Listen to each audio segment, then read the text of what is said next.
നാളത്തെ രാത്രിയിൽ ഇശാ മഗ്രിബിന്റെ ഇടയിൽ തന്നെ നമ്മൾ 3 യാസീൻ ഓതണം. മഹത്തുക്കൾ മുഴുവനും പഠിപ്പിച്ചതാണ്.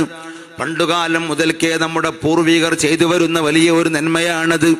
എന്താണ് കാരണം? ഈ രാത്രിയുടെ പ്രത്യേകത, ഫീഹാ യുഫറഖു കുല്ലു അംറിൻ ഹകീം, വരാനിരിക്കുന്ന ഒരു വർഷത്തേക്കുള്ള സകല കാര്യങ്ങളും യജമാനനായ റബ്ബ് തീരുമാനിക്കുന്ന രാത്രിയാണ് ഈ വിശുദ്ധമായ രാത്രി.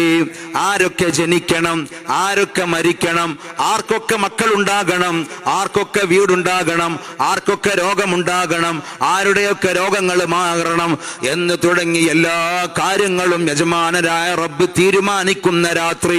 നാളത്തെ മഗ്രിബ് മുതൽ സുബ്ഹിയുടെ മുമ്പായി നമ്മളുടെ സകല കാര്യങ്ങളും യജമാനനായ റബ്ബ് തീരുമാനിക്കുന്ന രാത്രിയില് സൂറത്ത് യാസീൻ ഓതിയിട്ട് നമ്മൾ ദുആ ചെയ്യണം. ഒന്നാമത്തെ യാസീൻ എന്തിനുള്ളതാണ്? മഹാന്മാര് പഠിപ്പിച്ചു, നമ്മുടെ ആയുസ്സിൽ ബറക്കത്ത് ലഭിക്കാനുള്ളതാണ്. പടച്ച റബ്ബിന്റെ ത്വാഅത്തിലായി ബറക്കത്തുള്ള ആയുസ് നമുക്ക് ലഭിക്കണം. നന്മകൾ ധാരാളം ചെയ്യാൻ ഉതകുന്ന ആയുസ് നമുക്കുണ്ടാകണം. അതിനുള്ള യാസീനാണ് ഒന്നാമത്തത്.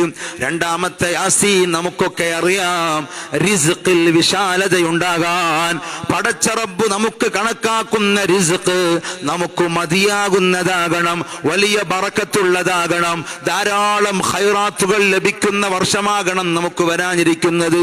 ആ നിയ്യത്തോടെയാണ് രണ്ടാമത്തെ യാസീൻ ഓതേണ്ടത്.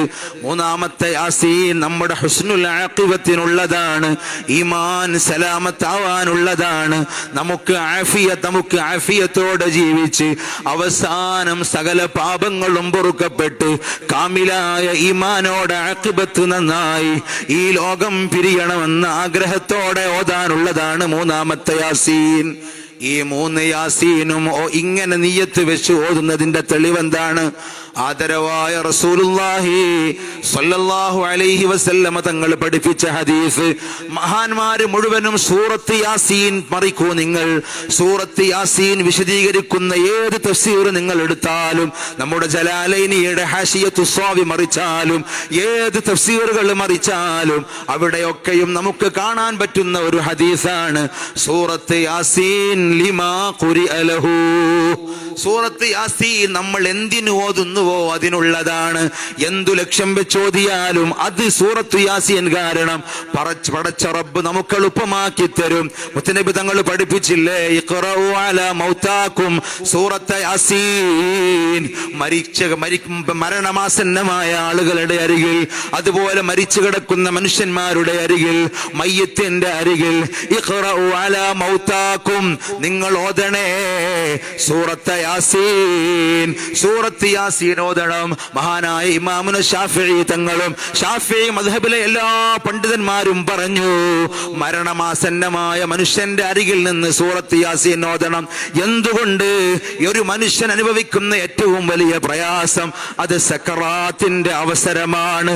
ആ അവസരത്തിലെ ആ പ്രയാസങ്ങൾ നീങ്ങിക്കിട്ടണമെന്ന നിയ്യത്തോടുകൂടെ ആ മരണമാസന്നമായവന്റെ അരികിൽ ഇരുന്നു കൊണ്ട് മുഅ്മിനീങ്ങൾ സൂറത്ത് യാസീൻ ഓതുമ്പോൾ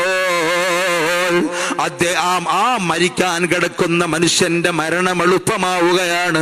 റഹ്മത്തിന്റെ മലായികത്തിന്റെ സാന്നിധ്യം ഉണ്ടാവുകയാണ്. വിശുദ്ധമായ ഖുർആൻ പാരായണം ചെയ്യുമ്പോൾ, അതിവിശുദ്ധമായ ഖുർആനിന്റെ ഖൽബാകുന്ന സൂറത്ത് യാസീൻ ആകുമ്പോൾ അല്ലാഹുവിന്റെ റഹ്മത്ത് പ്രത്യേകമായി ഇറങ്ങുകയാണ്. അതുകൊണ്ട് എന്റെ മുഅ്മിനീങ്ങളെ, നാളത്തെ ദിവസം ഇടയിൽ സംസാരിക്കാതെ നല്ല നിയ്യത്തോടുകൂടെ മഗ്രിബ് ബാങ്ക് കൊടുക്കുന്നതിന്റെ മുമ്പ് തന്നെ നമ്മൾ വുദൂ ചെയ്തുകൊണ്ട് നല്ല നിലക്ക് തസ്ബീഹ് ചൊല്ലി ബാങ്കിന് വേണ്ടി കാത്തിരിക്കണം. ബാങ്ക് കൊടുത്താലുടനെ നമ്മൾ മഗ്രിബ് നിസ്കരിക്കണം, ശേഷമുള്ള സുന്നത്ത് നിസ്കരിക്കണം. അത് കഴിഞ്ഞാൽ 3 യാസീനും അതോടൊപ്പം ഞാനിപ്പോൾ ഓതിയ ഈ ആയത്ത് ഉൾക്കൊള്ളുന്ന സൂറത്തു ദുഖാൻ ഒരു തവണയും നമ്മൾ ഓതണം. ആ രാത്രിയിൽ പ്രത്യേകം അത് ഓതാൻ നമ്മൾ ശ്രദ്ധിക്കണമെന്ന് മുൻകഴിഞ്ഞു പോയ മഹാരഥന്മാർ മുഴുവനും പഠിപ്പിച്ചതാണ്. ഓതുന്നത് വിശുദ്ധമായ ഖുർആനാണ്. അതിന്റെ ആ രാത്രിയാണെങ്കിൽ മുത്തനബി സല്ലല്ലാഹു അലൈഹി വസല്ലമ തങ്ങൾ പറഞ്ഞ ഖംസു ലയാലിൻ ലാ യുറദ്ദു ഫീഹിന്ന ദുആ, ദുആ ഒരിക്കലും പടച്ച റബ്ബ് തട്ടാത്ത 5 രാത്രി ഒരു വർഷത്തിലുണ്ടെന്ന് ഹബീബായ തങ്ങൾ പഠിപ്പിച്ചു. മഹാനായ ഇമാമുന ശാഫിഈ റളിയല്ലാഹു അൻഹു തന്റെ കിതാബുൽ ഉമ്മിലും ഇത് അടിവരയിട്ട് പറഞ്ഞു. അതിൽപ്പെട്ട പ്രധാനപ്പെട്ട ഒരു രാത്രിയാണ് ലൈലത്തുൻ നിസ്ഫി മിൻ ശഅബാൻ, ശഅബാൻ പകുതിയിലെ രാത്രി, ബറാഅത്തിന്റെ രാത്രി. അതുകൊണ്ട് മുഅ്മിനീങ്ങളെ, നാളെ പടച്ച റബ്ബ് ദോഷങ്ങൾ പൊറുക്കാൻ വേണ്ടി തെരഞ്ഞെടുത്ത രാവാണെന്ന് മറന്നു പോകരുത്. പാതിരാവിന്റെ യാമങ്ങളിൽ ഉറക്കൊഴിച്ച് ജന്നത്തുൽ ബഖീയിൽ ചെന്ന് ഹബീബായ തങ്ങൾ പൊട്ടിക്കരഞ്ഞ രാത്രിയാണ് നാളത്തെ രാവെന്ന് ഓർമ്മിക്കണേ.